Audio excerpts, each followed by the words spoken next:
Qu'est-ce qu'un trou noir? Un trou noir est une étoile dont rien ne peut s'échapper, ni matière, ni lumière.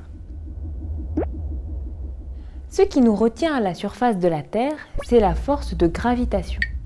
Cette force d'attraction est proportionnelle à la masse de la Terre et à la distance qui nous sépare du centre.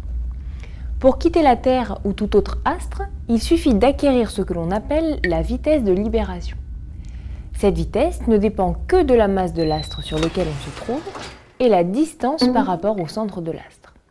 Par exemple, si l'on est à la surface de la Terre, c'est-à-dire à 6400 km du centre de la Terre, la vitesse de libération à acquérir pour quitter la Terre est de 11,2 km par seconde. Un astre ayant le même poids que la Terre ne fait pas forcément la même taille. Tout dépend de la densité des matériaux qui composent cet astre. Pour connaître la densité d'un matériau, on compare le poids d'un matériau à un volume d'eau identique. Par exemple, un mètre cube d'eau pèse 1000 kg ou 1 tonne, alors qu'un mètre cube de bois de pin pèse 500 kg. Donc, le bois a une densité de 0,5. Et bien sûr, le bois flotte sur l'eau. Par contre, un bloc de béton a une densité de 2,2. Il est plus de 2 fois plus lourd que l'eau et donc il coule. Revenons à notre astre qui a la même masse que la Terre. La densité de la Terre est de 5,5, mais supposons que notre astre soit en osmium, le métal le plus dense qui existe. Sa densité est de 23, c'est-à-dire plus de 4 fois la densité de la Terre. Pour la même masse que la Terre, notre astre ne ferait plus que 4000 km de rayon. À la surface de notre Terre en osmium, la vitesse à acquérir pour se libérer de l'attraction gravitationnelle a augmenté. Elle est maintenant de 14 km par seconde.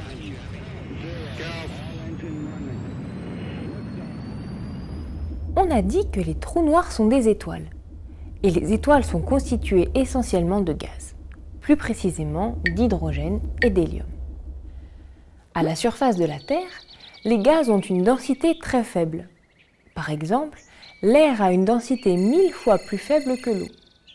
Mais dans une étoile comme le Soleil, les conditions de pression et de température sont telles que la densité des gaz devient comparable à celle de l'eau sur Terre. Le Soleil a une densité de 1,4, il est donc un peu plus lourd que l'eau. Mais il existe des étoiles bien plus denses. C'est le cas des naines blanches, des petites étoiles de la taille de la Terre, beaucoup plus chaudes que le Soleil. Leur densité atteint 1 million de fois celle de l'eau. Une pièce de 1 euro ayant la même densité pèserait 1 tonne. Et si la Terre avait cette densité, elle ne ferait plus que 113 km de diamètre et sa vitesse de libération serait de 843 km par seconde. Multiplions encore cette densité par 1000 milliards de milliards. Notre pièce d'1 euro pèse maintenant le même poids que la Terre tout entière. Et donc la Terre, avec cette densité, se réduit à une petite bille de moins d'1 centimètre de rayon.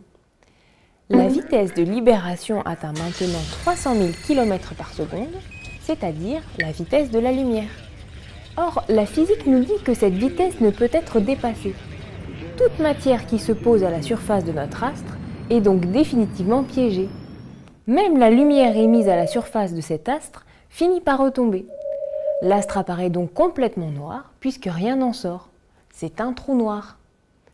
En fait, les forces de gravitation sont tellement élevées à ces densités que le trou noir continue à s'effondrer sur lui-même, au point que toute sa matière se concentre finalement en son centre. Mais ça ne change rien. Le rayon pour lequel la vitesse de libération est supérieure à la vitesse de la lumière reste le même. On l'appelle l'horizon du trou noir, et tout ce qui franchit cet horizon ne ressort jamais. On ne peut pas observer un trou noir, puisque rien ne peut en provenir. Mais heureusement, dans la banlieue immédiate d'un trou noir, il se passe des phénomènes qu'on ne rencontre nulle part ailleurs. Par exemple, la lumière est déviée, et il se forme des mirages gravitationnels que l'on peut observer.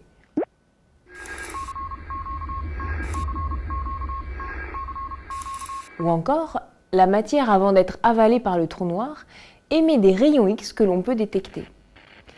C'est ainsi que l'on sait qu'au centre de notre galaxie, il y a un énorme trou noir, d'une masse égale à 4 millions de fois celle du Soleil, et dont le rayon de l'horizon est égal à 45 fois la distance entre la Terre et le Soleil.